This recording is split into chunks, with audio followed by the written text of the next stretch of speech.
Nintendoboy17 here, and you have to excuse me, I have a little bit of a stuffy nose, if you hear it, and I was just getting over my cold I've had for a few days, but anyway, I said on my Switch update video that I would like to show off my Nintendo 3DS collection, and which is what I have right here. And let me say, I don't think I like the 3DS library as much as I do the regular DS library personally, but I still managed to collect a lot of what I wanted, and yep, here's what I got. So, first I'm going to show off is Animal Crossing New Leaf. I've already played it on my brother's 3DS, my younger brother's 3DS, and yeah, it's just Animal Crossing, you know, a nice, relaxing experience, nothing else to say. I do need to build my own town finally, because this is my own copy, while my brother has it on a British 3DS, and sadly those are region locked. Thankfully the Switch fixed that. And the next one, and I have the Switch version of this, is the Azure Striker Gunvolt Striker Pack. And you know, it's definitely a Mega Man sort of,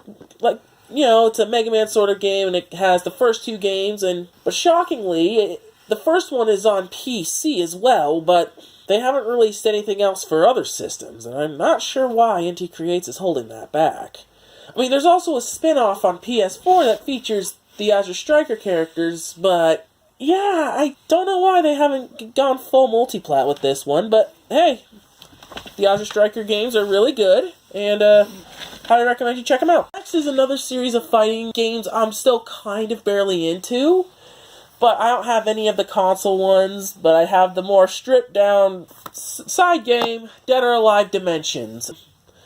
And you know, it is a kick-ass handheld fighter. Plays very well on the 3DS. Actually, I have the 2DS, and it plays very well. But yeah, the fan service that Dead or Alive is infamous for is toned down compared to the console games, which are rated M still, but it's still kind of there.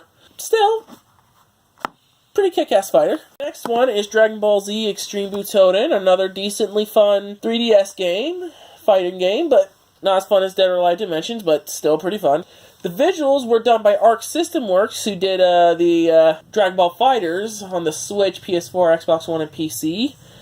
While the gameplay, I think, is handled by Namco Bandai themselves. I could be wrong. But, yeah, another decently fun Dragon Ball Z title.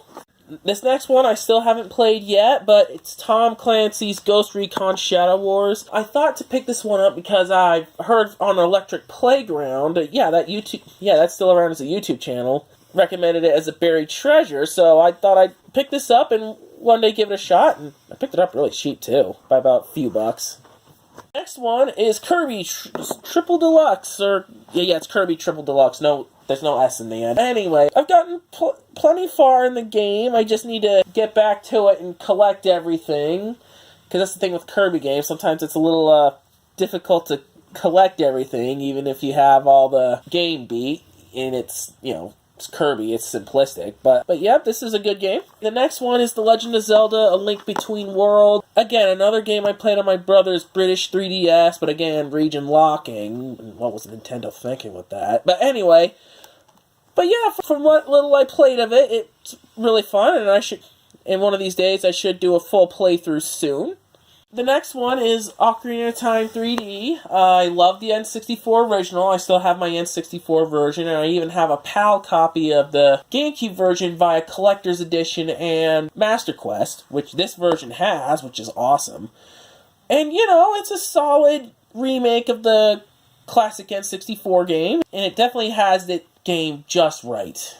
I can't honestly say the same about this next N64 remake, and that's Majora's Mask 3D. You know how Star Wars re-releases and the original trilogy gets re-edited and revamped with some stupid crap like who shot first and like whose ghost gets replaced or whose voice gets replaced? That's that sort of thing, because a lot of things change, and granted, some of them for the better, like the save system, but not all of them. Like, a character was supposed to be in another part of Clocktown, that sort of thing. Though, thankfully, like I said, the save system is improved over the N64 original, which is great, so that way, even if you're close to running out of time, you can just save, quit, and if you head back to your save and just reset your system without saving, it'll be back to your last save, rather than dawn of the first day, all the time. But yeah, it's still a fun game, just I don't like it as much as the N64 original. Next up is Luigi's Mansion Dark Moon, and to date, this is the only Luigi's Mansion game I have so far. Eventually, I want to get the original, be it on the 3DS or GameCube, and the third game on the Switch. But, you know, I definitely do like this. It's definitely a nice, lighthearted take on survival horror games, and being a sort of Ghostbusters-inspired game, although I have the actual Ghostbusters game on Wii. But anyway, yeah, really fun game. The next one I have is Mega Man Legacy Collection. And I've gone on record to criticize the handling of Capcom's Legacy Collections on consoles and Steam, especially on the Switch, because they basically split the cartridge and digital for no good damn reason. Anyway, I kind of figured to pick this one up on 3DS because, well, it's actual NES games of Mega Man on 3DS.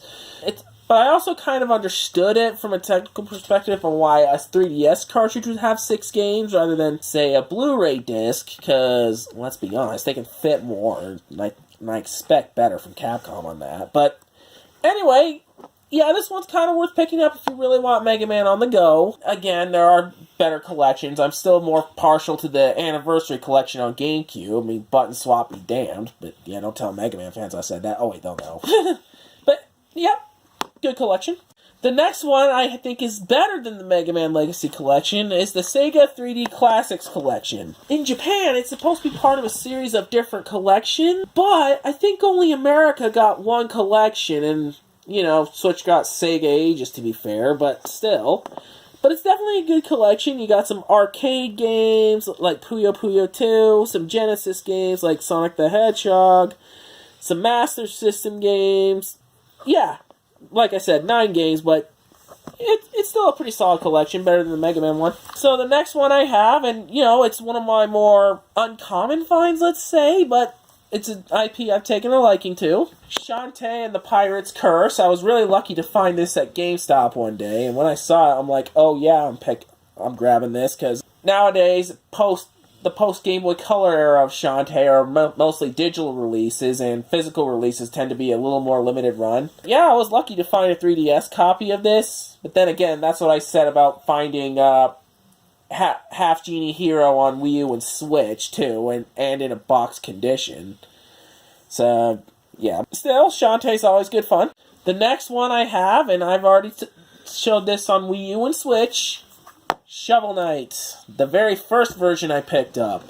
Yeah, and you know, what have I already said about Shovel Knight? It's a great game dedicated to a retro era, and it's damn good fun to pick up. Next one I have is Super Mario 3D Land, which is my very first 3DS game after I got my 2DS for Christmas. I mean, this didn't come with it, but I got it, like, the days after that. But anyway, I managed to beat this one, and, you know, it's really good fun. I definitely like it. Definitely like the fact that it's the first 3D Mario platformer on a handheld, and it's definitely worth it for the collection. A lot of cool ideas that were later implemented into 3D World on Wii U, which that I still need to beat. But anyway, yeah, I think 3D World's a better game, but 3D Land is great. Worth a pickup. The last of the Nintendo 64 remakes I have, and it's all 3 of them, period, but Star Fox 64 3D. You know, I was wanting to have a physical version of Star Fox 64, be it on my N64 and or this, and, well, so far I just have this. But anyway, yeah, it's a solid remake that stays true to the original, which is good, and it's nothing too revisionist besides maybe new voice clips, but I don't know, I'm not really that bothered by it. And I know critics didn't like that there was no online play for this version, but that's okay to me, because honestly, I don't think Star Fox 64 3D's multiplayer is that great. But anyway, yeah, definitely a pickup. One I have is Super Street Fighter 4 3D Edition for the 3DS. You know, it's not the best version of Street Fighter out there, but it's a damn good one at that. And one thing I kind of like is a touchscreen compatibility where you can do some, like, combo moves. And you know what? When I did it, as I was playing a Sea Viper, or Crimson Viper, I think, I was using that a bit, and I managed to get the secret fight with Akuma. Like, and I never did that in the Xbox 360 version, but again, that's just me using the touchscreen capabilities to move some more some of the more complex moves I could never pull off into the game, and yeah, it's useful, but don't expect tournament players to take that well, because that's a good thing. I'll never play tournament play in fighting games.